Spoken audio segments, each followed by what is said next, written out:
before we spoke about details, and how many details and which ones allow it more universality. Personally, I always try to. I start from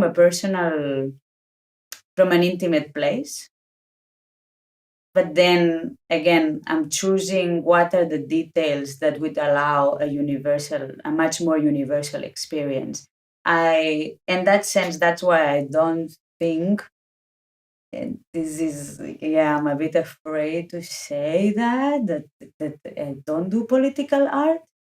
uh, but and I don't want to enter a lot in it.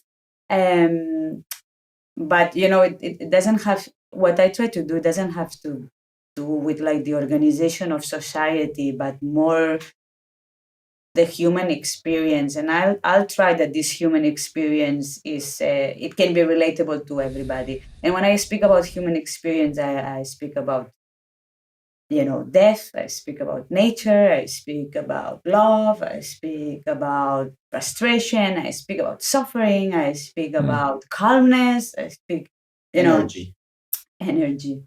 And that's what I'm interested, and that's what I think that it can be also interesting. I think that for me, for example, art is very connected to, um, not feeling alone. Like my first interaction with art was like books, movies. Was like, I'm not the only one having this experience. I'm not the only one having these questions. I'm not the only one struggling with that. And maybe through these art pieces, like opening up new possibilities that I didn't consider, and maybe finding a certain comfort in it, uh, or discomfort, but yeah, so that's, I always consider the universality of it. Well, try. I would say that for me it's quite refreshing to hear an artist, dance artist, that is kind of moving away from talking about how to organize society and using dance for it. First, because I don't think that dance is really the best tool. Like if you're genuinely, and this is where I feel that there's a lot of, I wouldn't say dishonesty, because, or maybe more like an illusion, I don't know, but that like, if you really think that the best tool to address the societal problem that we are facing is by creating dance, I think that you're to some degree delusional, because it's just, there's better forms of activism. Say again? There's better forms of activism to reorganize society. I would say go and work, study economic and be fucking rich, and then you have the power to change things, rather than go and performing some abstract theater somewhere in the city that you're living.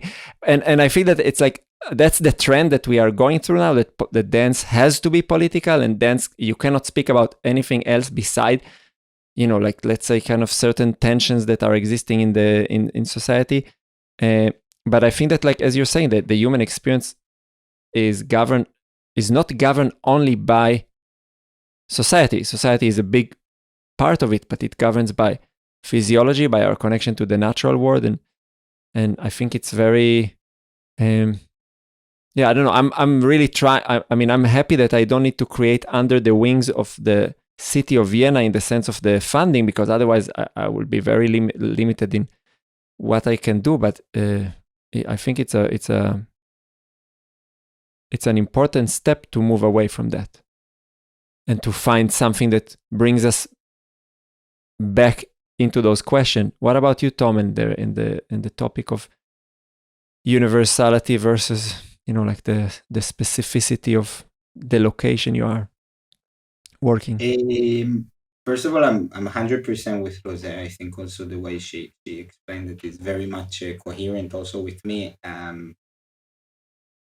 It's hard for me to think about love as a political thing. I mean, to tell you the truth, I don't think, and love is interesting for me in creation.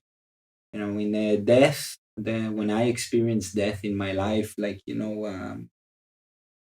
I don't know, I remember Guanca and Vipassana being a source of, knowledge about this. Not, not necessarily not the political context. And like I think that these things dance their dance has a lot of potential. It's like there's so many cultures where there's dance of death, there's dance of love, there's dance of courtship. There's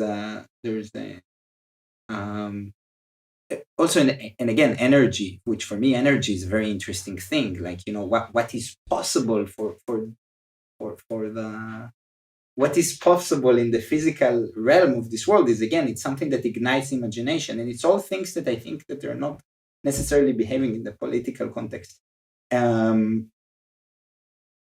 me, also specifically, I found myself in art. This was one of my solutions of kind of life in what felt like an over-politicized reality, which was Israel. Also, like, as an Israeli who didn't do the army, which was also like, kind of like a very loaded politically, which, which was something that for me, it's so art was the space where I could speak about something, going back to the representation, that felt more truth. So somehow all the political things for me, all the struggles of it all felt more abstract, and all of a sudden this world of the internal world of intimacy, of things that that we don't have answers for.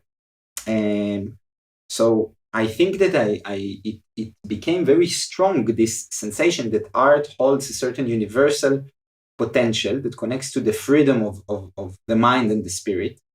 And that in that sense, it's just more and again, it's personal, like everything, but it's more impactful for me than the political realm and what it contains. If you want to see more precious and insightful moments, make sure to check our short clips playlist. To see longer interviews, check out the full episode playlist just below it. And to be notified for all future videos, click the subscribe button and don't forget to hit the notification bell. See you on the next episode.